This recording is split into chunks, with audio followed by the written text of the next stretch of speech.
Michelle Dominguez, and I am a Pathway student for Code AV. Hi, my name is Lauren Wagner. I'm a Pathways intern in the Aeromechanics branch.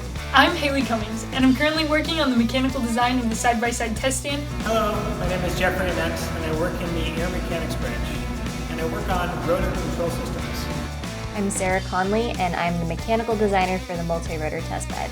Hi, my name is Shanna Withrow-Macer. I'm in the control and design group in Aeromechanics.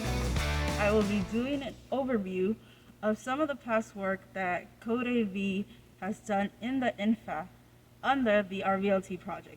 The TTR was designed for the MFAT in order to examine combinations of rotor size 26 feet in diameter and speed of up to 300 knots, which will be critical for validation of the variety of design and analysis tools, both those in use today and enhanced tools developed in the future.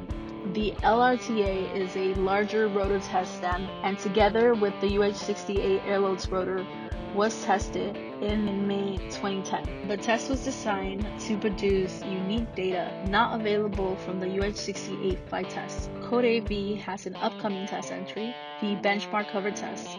The goal of this test is to provide experimental data to validate new CFD hover code. This test will utilize 11-foot diameter public release blades known as the Hover Validation Acoustic Baseline blades.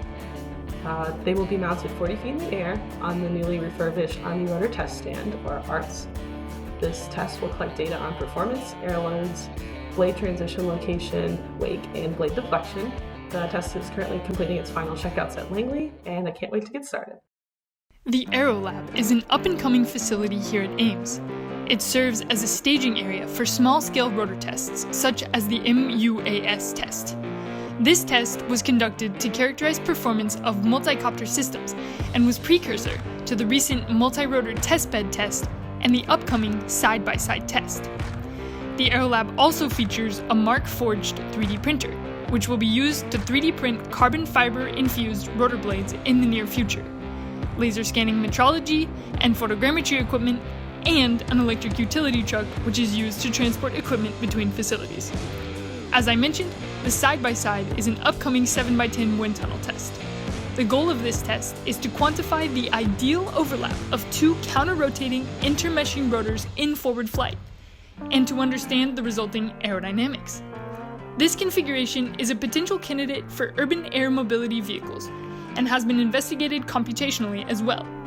The side-by-side is in fabrication now, and is expected to be tested later this year. So, for that project, two rotors need to be controlled independently, including their swash plate orientation and RPM. Dr. Barrett here will be discussing, or more rather giving a demonstration of what the movement of those swash plates would look like. The side-by-side project has two rotors which need to be controlled both independently and also simultaneously. In order to verify that the electronics, programming, and actuation are behaving as intended, the Aerolab's electronic workstation and hand tools have proven to be the perfect environment for constructing and testing such projects. The multi-rotor test bed was designed to be tested in the 7x10-foot wind tunnel here at NASA Ames Research Center. The MTB has the ability to move the rotors in a bunch of different configurations. So you can move the rotors longitudinally, vertically, and laterally, as well as you can tilt each rotor forward 90 degrees in airplane mode and backwards 5 degrees. We did initial system checkout testing for the MTB in the Aerolab.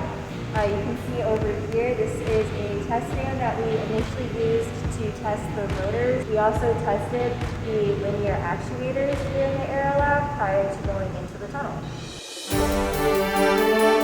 We interrupted this video to bring a message from helicopter reporting from surface of Mars, who would like to thank ARMD for making this all possible. Back to you, Sarah. Thanks, Dorsa.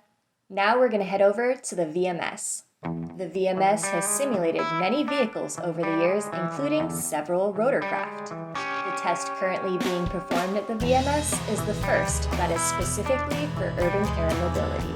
So right now we're working on Experiment in the Vertical Motion Simulator, where I'm the co-principal investigator. And what we're looking at is these urban air mobility vehicles that are all electric, and we're looking at different control types, including variable speed and variable pitch. And so we're looking at how much power and torque the different configurations take, as well as traditional handling quality ratings, or how difficult it is for the pilot to control the vehicle. There's not really a public source of data at the moment for this type of vehicle.